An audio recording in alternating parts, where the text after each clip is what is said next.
Yes. All right.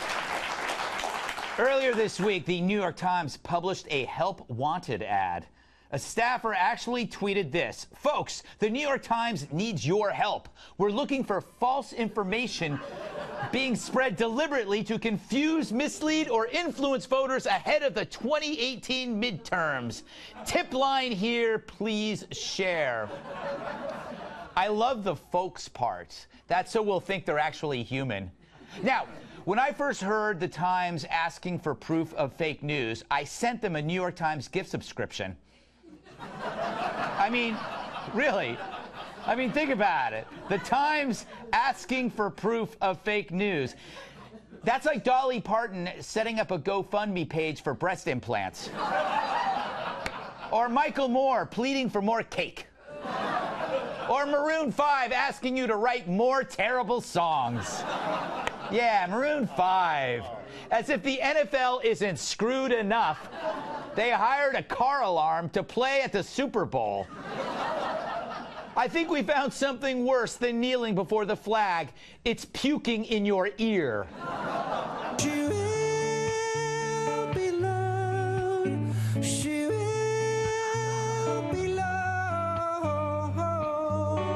Oh, not by you. Talk about a dog whistle. Every time that's played, an angel sets itself on fire. Anyway, here's some fake news, okay? You know that little box on your front page that says all the news that's fit to print? That's fake every time the real story is not fit to print. Like the good news coming out of the Koreas. No nukes is good news, so the Times can't be bothered. Did you hear about our dealings with Poland? If it undermines the Russian collusion narrative, you're not going to hear much. And there's that endless good news on the economy, but who's counting? Just people seeing more cash in their wallets. But that's not what the Times wants you to see. No, they want fake news from readers just to camouflage their conveyor belt of bias. And they can't do it without you or a hand mirror. By the way, I'm not saying I don't make mistakes. This is actually what I wore at the Emmys. I knew you two must have been getting into something, but I just didn't imagine it would be this.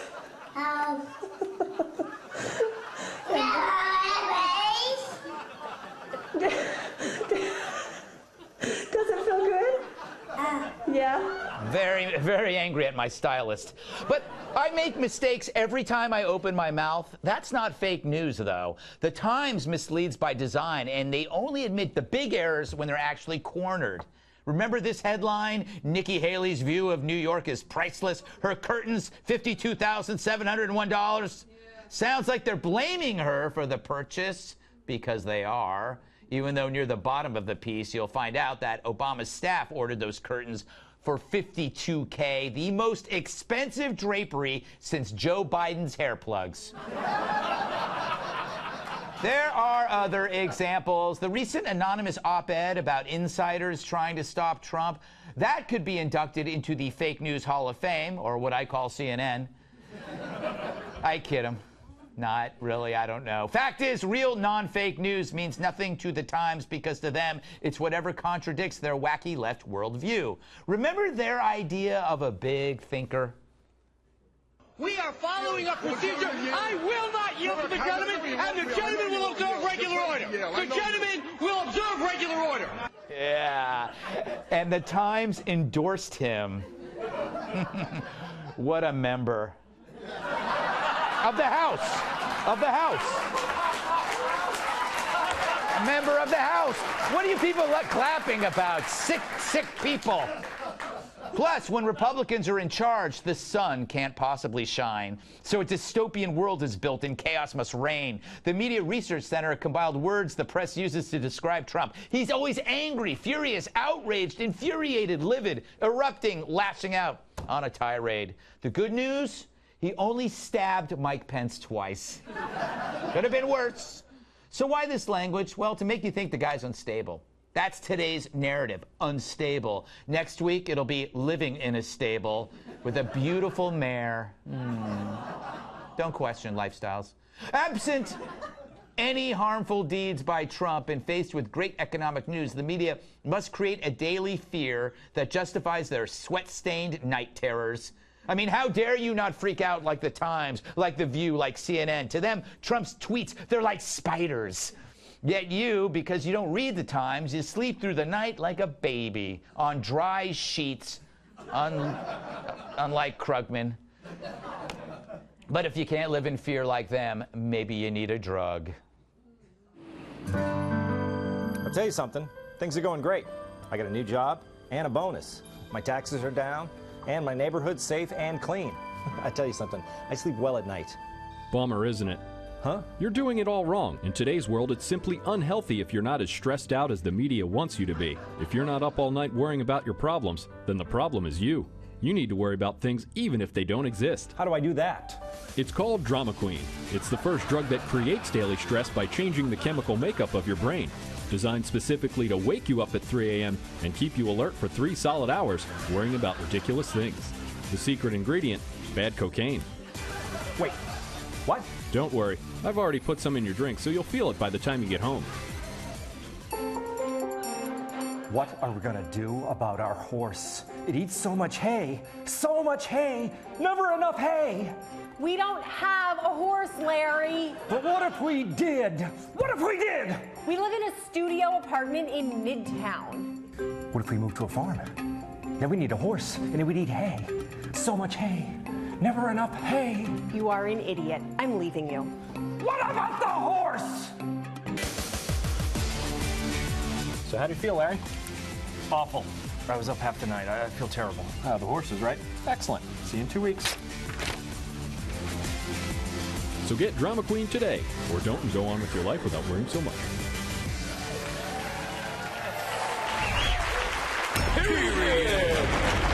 Let's welcome tonight's guest. He produces more laughs than my hyena feather tickler. I don't like that. TV writer and producer Rob Long. And I wrote it. I wrote that horrible introduction. She's so sharp, she's often mistaken for cheese. I know. I wrote that too. Her new book, hashtag Do Not Disturb, is out October 9th. Author and TV host Jedediah Bila. She'll make you laugh and cry and then very depressed. National Review reporter Kat Timpf. He bruised his knee on Mount Rushmore. Former WWE superstar, my massive sidekick, Tyrus. Rob,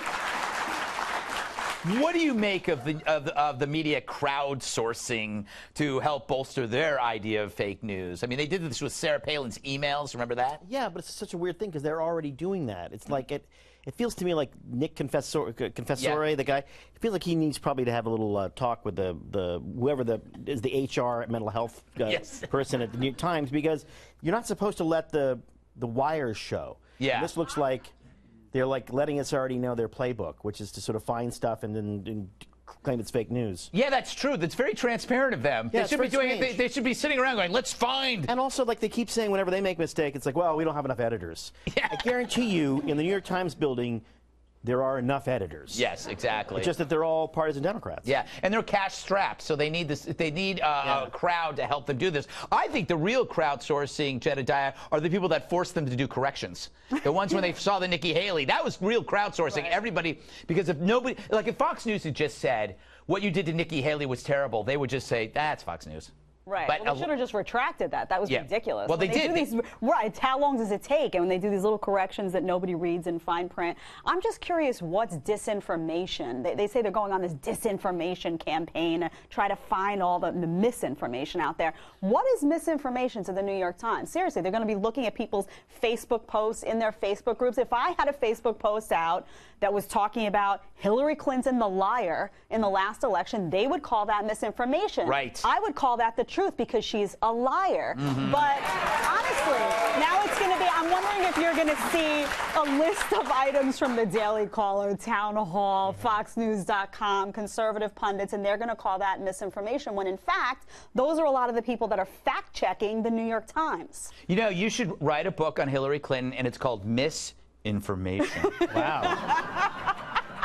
I come up with these ideas almost monthly. You already titled my next book. Don't say it. Oh, no, I did. Don't say it. I came up with a book, a nutrition book called The Jetta Diet. He's got to say it. Wow. Thank you. And, Kat, I've come up with a lot of titles for your podcast, none of which are printable. Anyway, Kat, is your opinion swayed very much by media spin? No. No? That's good. It's not. I think it's going to be interesting to see how this plays out because I wonder if they will just cover the fake news that hurts Democrats rather than also covering the fake news that might go against President Trump. Because if you really care about fake news and that's your issue, then you have to cover both. Right. Also, I think that this is making the assumption, this entire thing is making the assumption that fake news is the reason why Trump won the election, right? That's what a lot of liberals think. They're going to be very disappointed when they find out that's not the case. Trump won the election because Hillary Clinton was a nightmare of a candidate. And it really was that simple. I'm beginning to believe knocking Hillary will get applause. I've been doing it. I didn't even knock her. I didn't even knock her, Tyrus. I just said maybe if I knock her. It was a pre-knock. It was a pre-knock. I had a pre-knock agreement once and it didn't work out.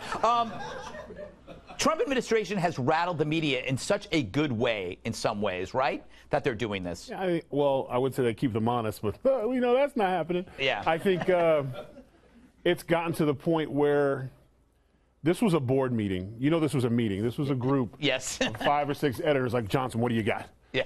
Russ is not working. Yeah. He's an adulteress, not working. He's lying, it's not working. He's rude, not working. What do you got? Quick, something. Let's go to the people. Maybe there's some really good liars in the street that have some really good stories. I saw some stuff on Facebook.